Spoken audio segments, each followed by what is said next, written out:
How past Russian leaders survived losing the war. Russia's military failures never end well. Here are 4 examples, and counting. 1. Tsar Nicholas II was executed by the Bolsheviks. By the start of World War I, Russia had the largest army in Europe, but it lacked infrastructure and transportation links. By the end of 1914, the army had run out of munitions. By the next summer, the Germans had seized vast parts of Russia.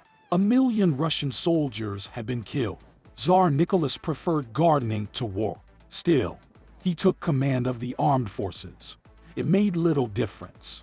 Russia struggled with frontline failures, food shortages, and inflation. Protests broke out in Petrograd, now St. Petersburg.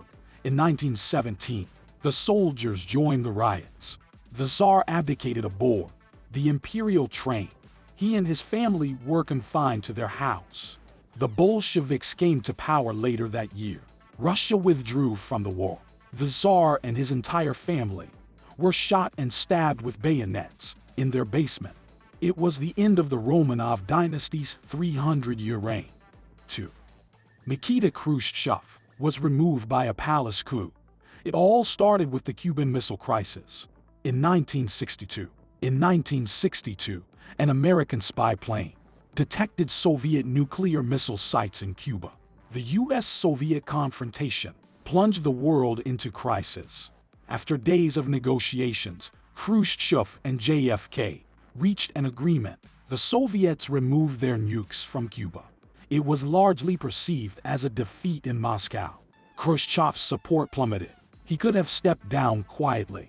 Instead, his opponents in the Communist Party deposed him in October 1964. 3. Mikhail Gorbachev witnessed the collapse of his country. Gorbachev took office in 1985. He inherited the flailing war in Afghanistan. He decided to withdraw Soviet troops that same year. However, the last troops didn't leave until February 1989. The withdrawal stirred the Eastern Bloc.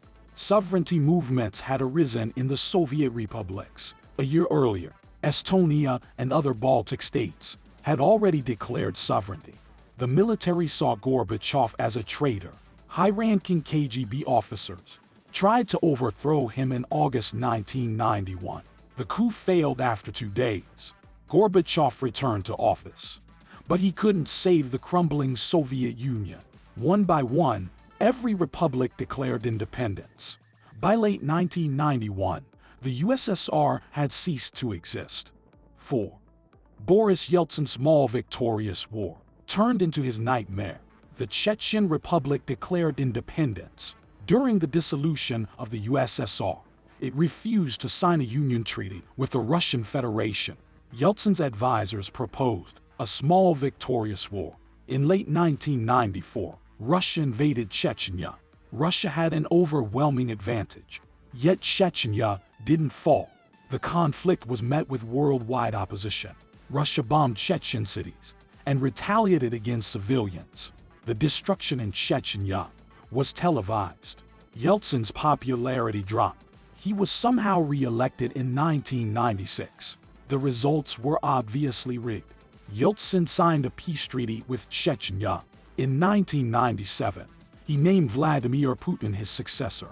In 1999, Putin initiated the Second Chechen War and soon became president. Only time will tell what fate awaits him.